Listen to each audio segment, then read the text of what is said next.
Monsieur le Président de la Commission des Finances, Monsieur le Ministre, chers rapporteurs, chers collègues.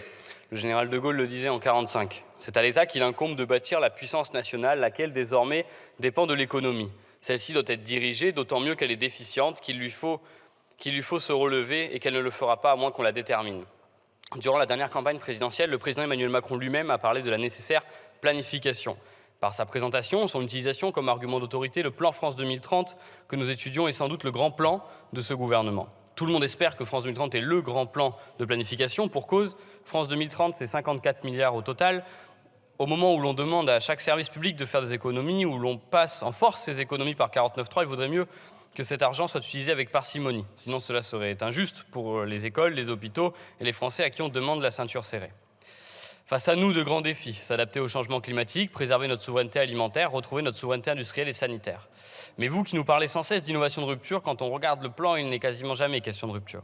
Pas de rupture sur la manière de faire et le non-respect du Parlement. Rappelons quand même que ce plan a été voté sous le quinquennat précédent par l'amendement le plus cher de la Ve République, selon notre collègue Valérie Rabault, aujourd'hui présidente. 34 milliards et pas le moindre étude d'impact, et même la Cour des comptes demande des comptes. Pas de rupture non plus sur la méthode. Pour vous, hors de question de réguler. Comme d'habitude, il suffit de donner des milliards au privé et les grandes entreprises se chargeront évidemment d'assurer l'intérêt général. C'est toujours la même logique de subvention sans aucune condition. Aujourd'hui, pour le moindre allocataire du RSA, on va demander 15 à 20 heures de travail en échange. En revanche, pour des millions voire des milliards d'euros au privé, zéro contrepartie. C'est ainsi qu'on retrouve dans les grandes entreprises suivantes dans la liste des lauréats de France 2030 qui ont donc pu bénéficier de ces nouvelles aides publiques. On y retrouve Accenture, 7 milliards d'euros de bénéfices en 2022, 19 000 licenciements dans le monde.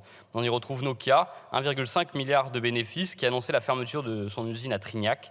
On y retrouve la Société Générale, 5,6 milliards d'euros de bénéfices en 2021, top 5 des banques qui financent le plus les énergies fossiles. Et enfin, les grands champions, on y retrouve Total Energy, 19 milliards d'euros de bénéfices en 2022, dont le mix énergétique prévu pour 2030 est composé à 85% d'énergie fossile et qui continue de lancer de nouveaux projets pétroliers et gaziers. C'est un grand plan, mais qui ne planifie pas. L'environnement d'abord. Récemment, le rapport Pisani-Ferry a estimé que la transition écologique coûterait entre 50 et 70 milliards d'euros chaque année.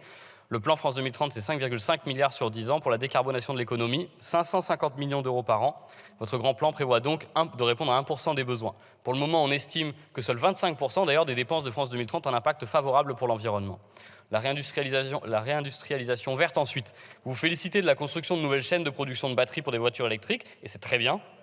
Mais pour faire rouler les voitures électriques, il nous faut des carters en aluminium. Or, il y a 2 ans, on a laissé toutes les fonderies aluminium partir, comme ce fut le cas dans le Jura ou en Charente. D'un côté, on ouvre, de l'autre, on ferme, on ne comprend pas tout à fait.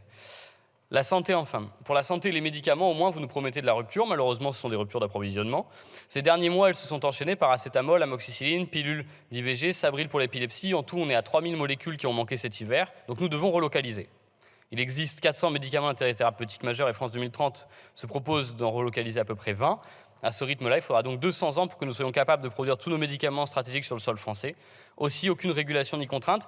D'ailleurs, Sanofi envoie notre paracétamol, notre souveraineté en bourse. Nous n'avons vu aucune réaction. On laisse donc la souveraineté sanitaire entre les mains d'un marché qui ne marche pas, le même qui a délocalisé tous nos savoir-faire. Un plan de souveraineté doit aussi être un plan pour réguler, interdire les actions qui mettent en danger cette souveraineté, interdire les délocalisations et les fermetures stratégiques. Bref, nous avons un projet, des annonces, mais on ne comprend pas tout à fait où vous voulez aller. Quelle France de 2030 voulons-nous ? Quand je regarde le projet, on ne le comprend pas et je ne vois aucune rupture avec les dernières années. Ces mêmes dernières années qui nous ont amenés dans cette impasse, notamment avec des services publics déficients ou à bout de souffle. En 2030, quel service public voulons-nous ? Aujourd'hui, notre priorité devrait être la reconstruction de l'hôpital, de l'école, du ferroviaire, pour faire en sorte qu'en 2030, les enfants puissent se soigner dans de bonnes conditions, sans conditions de revenus, que tous les enfants reçoivent une éducation de qualité à la hauteur des ambitions de notre pays, que tout le territoire soit équipé de transports en commun performants avec des chauffeurs dedans. Aujourd'hui, France 2030 ne répond pas à ces impératifs, à ces priorités des Français, alors je ne pourrai pas appuyer ce projet. Merci.